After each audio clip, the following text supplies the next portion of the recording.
नमस्कार, मैं डॉक्टर हिमांशु शेखर। मैं मैकेनिकल इंजीनियर हूँ और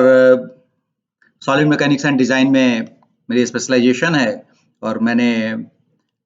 स्ट्रक्चरल एनालिसिस और फ्रैक्चर एनालिसिस पर पीएचडी प्राप्त किया है और मैं आज मौरवी में जो पुल हादसा हुआ है उसके बारे में तकनीकी बातों पर कुछ कहना चाहता हूँ, कुछ तकनीकी जानकारी देना चाहता हूँ। मुझे इलेक्शन में नहीं खड़ा होना है और ना मैं किसी कंपनी को रिप्रेजेंट करता हूँ। लेकिन हाँ, मुझे इस बात का बेहद अफ़सोस है, बहुत दुःख है कि इस तरह की घटनाएँ बार-बार हो रही हैं और दुर्गा पूजा में विसर्जन के समय या ट्रैक्टर पलटने के समय या आर्यन कंपनी की जो हिमाचल प्रदेश में हेलीकॉप्टर दुर्घटना हुई है या अभी जो मौरवी वाली दुर्घटना हुई है, हर बार मुझे लगता है कि कहीं न कहीं हमारा क्राउड मैनेजमेंट बहुत पुअर है। कहीं न कहीं हमारे यहाँ कुछ शरारती तत्व कहा जाए तो उनके कारण हर बार कुछ इस तरह की घटनाएं हो जाती हैं और जिसके जिसके भयानक परिणाम भुगतने पड़ते हैं। मेरी संवेदनाएं उन मृतकों के और उनके परिवारजनों के साथ है, भगवान उनको शांति दे। लेकिन जहां तक तकनीकी सवाल है तो सही है, ब्रिज 1870 में बना था और 230 मीटर का स्पैन था और ये कुछ समझिए 1.25 मीटर या के आसपास इसका ये चौड़ाई थी। सस्पेंशन ब्रिज था और इसको 6 महीने से ये बंद था और रिपेयर के लिए, मरम्मत के लिए, और उसके बाद इसको कुछ दिन पहले 4 दिन पहले ही 26 तारीख को ही खोला गया और 30 तारीख को ये दुर्घटना हो गई। और उसके बाद कहा यह जा रहा है कि मरम्मत में अच्छी क्वालिटी का सामान नहीं लगाया गया। कहा जा रहा है कि वो जब इसकी क्षमता 100 से 125 लोगों की थी तो 500 लोगों को टिकट क्यों इशू किया गया। और सही है, ये अगर टिकट वाली बात है तो बिल्कुल सही है कि जरूरत से ज्यादा और जो जो निर्धारित भार है उससे ज्यादा भार आप किसी वस्तु पर लगा रहे हैं तो ये तो भाई गलत जानकारी है, गलत है, बिल्कुल गलत। नैतिक दृष्टि से ये बिल्कुल गलत बात है। साथ ही भीड़ नियंत्रण का तो हमारे यहाँ भारत में कोई प्रावधान है ही नहीं और भीड़ के साथ साथ जो लफंगे होते हैं उनको भी नियंत्रित करने का कोई प्रावधान नहीं है। रोड रेज होता है, वो कुछ ट्रेन के साथ सेल्फी लेने लगते हैं लोग, कभी-कभी ऊंचाई से ब्रिज पर से नीचे नदी में कूदते हुए सेल्फी लेते हैं, कई बार नहरों में लोग बह जाते हैं और हर घटना में दुर्घटना शामिल होती है यहाँ। और जब तक बचे हैं तब तक उन्हें बहुत आनंद आता है, उन्हें किक मिलती है और और उसी किक के चक्कर में संभवतः यह मोरबी वाली दुर्घटना हुई थी। और मेरा ये मानना है कि अगर आप सर्च करेंगे सस्पेंशन ब्रिज कोलैप्स के बारे में तो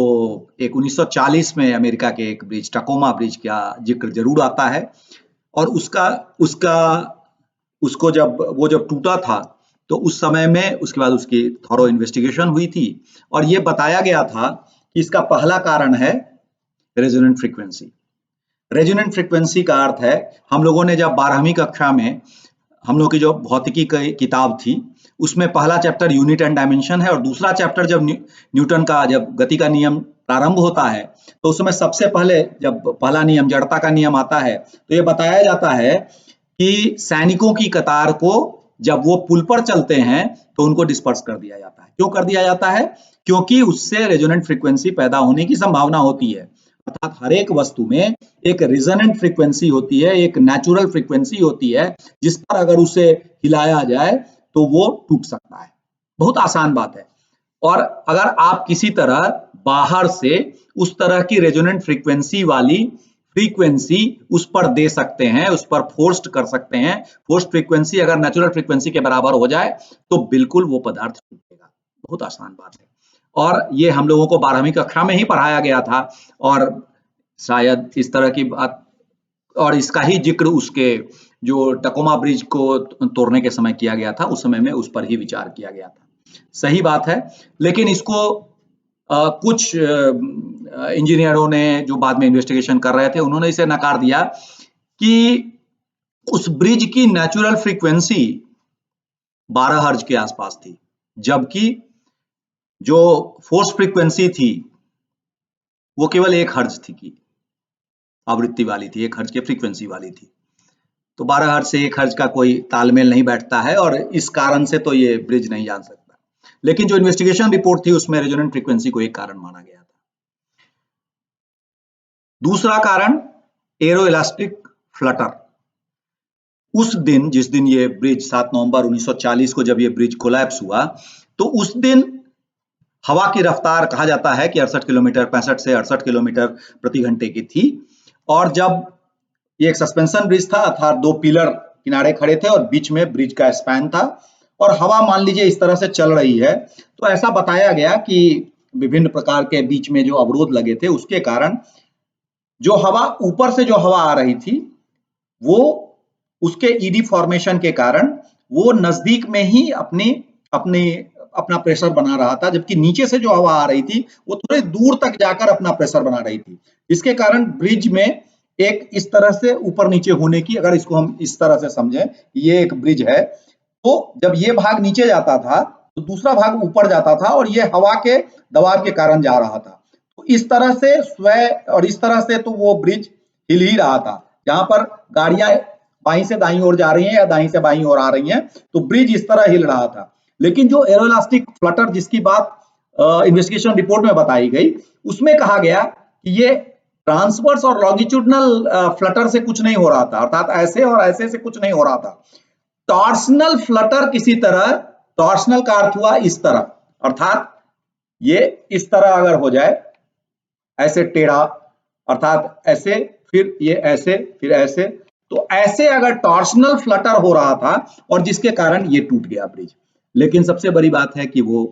एक प्राकृतिक कारण था, नेचुरल डिसास्टर कहा जाएगा उसको, क्योंकि हवा के कारण हुआ। हमारे यहाँ जो दुर्घटना होती है वो मैन मेड होती है, हमारे मनुष्य, हमारे लोग ही उस तरह के घटनाओं और दुर्घटनाओं का कारण होते हैं। और जहां तक मॉरबी के ब्रिज की बात है, तो इस ब्रिज की दुर्घटना में कोई भी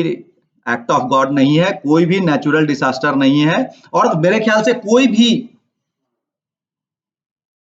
ऐसा कोई फैक्टर नहीं है जो कि हमने नहीं किया। जहां तक मुझे याद आता है कि इंजीनियरिंग कॉलेज में जब हम लोग एक हॉस्टल में थे, तो एक कमरे में हम 3 मैकेनिकल इंजीनियर रहा करते थे और एक सिविल इंजीनियर थे। तो हमारे राजन मिश्रा जी थे, मनोज जायसवाल जी थे, वो सब मैकेनिकल इंजीनियर, मैं मैकेनिकल इंजीनियर था, और बगल में उदय कुमार सिंह, वो सिविल इंजीनियर थे और वो अभी मुंबई में हैं। तो उनके कृपा से और उनके कार्यक्रम में, सिविल इंजीनियरिंग में एक कुछ इन्फ्लुएंस लाइन डायग्राम होता है जो मैकेनिकल इंजीनियर वालों को नहीं पढ़ना रहता है, लेकिन मुझे उस समय भी उस पर बहुत ज्यादा रुचि हुई थी। तो मैंने उदय जी से पूछा था कि भाई ये इन्फ्लुएंस लाइन डायग्राम आप बता सकते हैं? तो उन्होंने बहुत ही आसान लहजे में, आसान शब्दों में मुझे समझाया था कि इन्फ्लुएंस लाइन डायग्राम का अर्थ होता है कि कोई भी सिंपली सपोर्टेड बीम अगर आप लेते हैं और उस पर एक भार एक स्थान से दूसरे स्थान पर जा रहा है, तो उसके गमन के दौरान जो मैक्सिमम डिस्प्लेसमेंट का जो कर्व होगा, उसको जोड़ने वाली जो रेखा रहती है उसे इन्फ्लुएंस लाइन डायग्राम कहते हैं। मैकेनिकल इंजीनियरिंग में इस तरह के इन्फ्लुएंस लाइन डायग्राम का हम लोग के सिलेबस में नहीं था, लेकिन उनके कारण, और वो चूंकि हमारे साथ ही हमारे रूम में ही रहा करते थे हम 4 लोग, तो उनके कारण मैंने इन्फ्लुएंस लाइन डायग्राम सीखा था उस समय, मेरे ख्याल से सेकेंड ईयर में, और वो सीख लिया था क्योंकि समय था और सिविल इंजीनियर का एक नया सब्जेक्ट समझ में आया। तो दूसरे दूर के ढोल सुहावन और दूसरे लोगों की चीजें हमेशा अच्छी लगती हैं, तो अपना भले ही मुझे मैकेनिक्स ऑफ सॉलिड उतना समझ में ना आता हो, लेकिन इन्फ्लुएंस लाइन डायग्राम तो अभी तक याद है जो उन्होंने समझाया था। तो मैंने ये देखा कि हर बार, और सिविल इंजीनियरिंग का कोई भी स्ट्रक्चर एक कोड के तहत बनता है, और उस कोड में ऐसा रहता है कि उसमें फैक्टर ऑफ सेफ्टी कभी कभी 7 रहता है, 10 रहता है। मैंने नायलॉन का स्लिंग यूज किया है, 2 टन का स्लिंग था, उसमें लिखा हुआ था 1:7 फैक्टर ऑफ सेफ्टी, अर्थात 2 टन का स्लिंग 14 टन लोड ले सकता है। तो जब इस तरह, और जब भी हम सिविल स्ट्रक्चर बनाते हैं, रिहायशी इलाका बनाते हैं, रिहायशी घर रहने के लिए घर बनाते हैं, तो उसमें जो रूफ का स्लैब होता है, रूफ स्लैब के लिए 7 लोगों 10 लोगों की परिवार के लिए बनाया जाता है, लेकिन जब उसमें कोचिंग इंस्टीट्यूट खोल दिया जाता है और उसमें जब एक साथ 50 बच्चे 100 बच्चे उसी फर्श पर बैठकर आराम से रह पाते हैं, इसका अर्थ है कि सिविल स्ट्रक्चर्स में जो फैक्टर ऑफ सेफ्टी रहता है वो हमेशा 7, 10, 15 तक रह सकता है। तो और उसके कोड बहुत ज्यादा मतलब फैक्टर ऑफ सेफ्टी के हिसाब से बहुत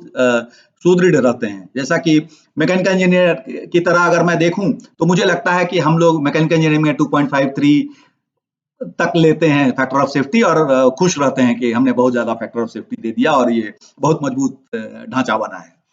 तो इसलिए उस तरह की तो कोई बात नहीं है, लेकिन हाँ ये बात है कि 100 की जगह अगर आप 500 लोग कर रहे हैं 1:5 तो आप कुछ फैक्टर ऑफ सेफ्टी का कुछ पार्ट तो आप उसमें कंज्यूम कर ले रहे हैं। तो पहला तो ओवरलोडिंग हो गया जिसके कारण हुआ, और सबसे दुखद बात यह है कि ये पूरी दुर्घटना, और कुछ समाचार पत्रों ने कहा है और कुछ जगह लिखा भी हुआ है और वीडियो जो दिख रहा है उसमें बहुत स्पष्ट रूप से ये दिख रहा है कि वो जो पुल था वो हिल रहा था और उसे हिलाया जा रहा था, और उसका जो टाइटल है उस समाचार का, दो jokers were swaying the bridge. अब वो jokers were swaying the bridge अगर कहा जा रहा है तो इसका क्या अर्थ हुआ? जबरदस्ती कोई आदमी उसको हिला रहा है और इस तरह की बात, और उसके बाद हम एक दुर्घटना को अंजाम दे रहे हैं, बहुत बुरी बात है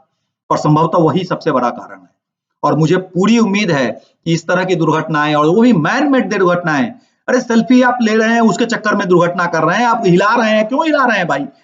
और इस तरह की घटनाएं हो जा रही हैं, बहुत बुरी बात है। आप हम लोग सब जानते हैं कि जब आप एक तार लेते हैं, तार को आप नहीं तोड़ पाते हैं, लेकिन जब आप उसको ऐसे ऐसे तोड़ते हैं, ऐसे ऐसे हिलाते हैं, तो थोड़ी देर के बाद वो तार गर्म होकर वहां से टूट जाता है। आप वही काम कर रहे हैं, उस पुल को ऐसे ऐसे हिला रहे हैं, तो हर बार उसके किसी न किसी बार पर उस तरह का ही लोड लग रहा होगा और जिसके कारण वो टूट रहा है। ये किसको आप पकड़ रहे हैं? इरादतन हत्या है, गैर इरादतन हत्या है, लेकिन मेरी नजर में जो उसे हिला रहे थे, तकनीकी दृष्टि से भी, इंजीनियरिंग की दृष्टि से भी,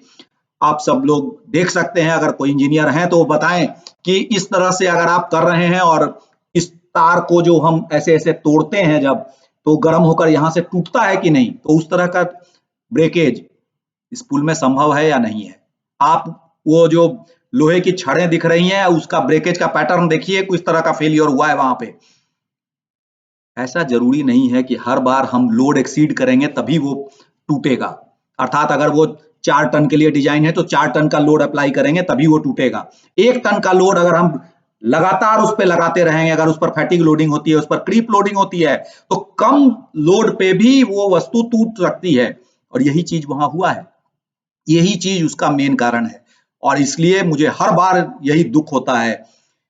कि उन लफंगों को जरूर सजा मिलनी चाहिए, और जो इरादतन हत्या का मामला है वो उन लफंगों पर होना चाहिए, न कि वो पुलिस वाले और कौन टिकट वाले, और ये सब नैतिक जिम्मेदारी उन लोगों पर बनती है। लेकिन पुल टूटने का कारण अगर सचमुच में इंजीनियरिंग की दृष्टि से, सही इन्वेस्टिगेशन की दृष्टि से खोजना है, तो उसमें खोजना पड़ेगा कि क्यों उसे हिलाया गया और उस हिलाने में कितनी दूर तक हिलने के बाद वो टूटा है। क्लियर जानकारी मिलेगी कि इंजीनियरिंग की दृष्टि से उस पुल को तोड़ा गया है, हिला हिला कर तोड़ा गया है, और ये बहुत आसान है समझना। इंजीनियर होना इसके लिए आवश्यक नहीं है। मुझे दुख है कि थोड़ा बेवाक, थोड़ा अलग ढंग की बात मैं कर रहा हूं, और हो सकता है किसी को इसमें पॉलिटिक्स नजर आ रहा हो, किसी को इसमें कोई अन्य तरह की बातें नजर आ रही हूं, लेकिन मेरा किसी से कोई लेना देना नहीं है। हाँ, इस तरह की दुर्घटनाएं न हो तो मुझे खुशी होगी, और मुझे बहुत दुख होता है जब मैं मैन मेड, कृत्रिम इस तरह की मानव जनित त्रासदी देखता हूँ। बहुत दुख होता है, और मेरी संवेदनाएं उन 135 लोगों के साथ हैं, उनके परिवार वालों के साथ है। क्षमा करेंगे अगर मैंने किसी की भावनाओं को आहत किया, लेकिन मैं फिर कहता हूं कि उन लुफंगों को जरूर सजा मिलनी चाहिए। मुझे नहीं लगता कि कोई और इसके लिए दोषी है। क्षमा करेंगे, फिर से क्षमा करेंगे। मेरी संवेदनाएं, हार्दिक संवेदनाएं पूरे लोगों के साथ जो वहां नहीं रहे। धन्यवाद।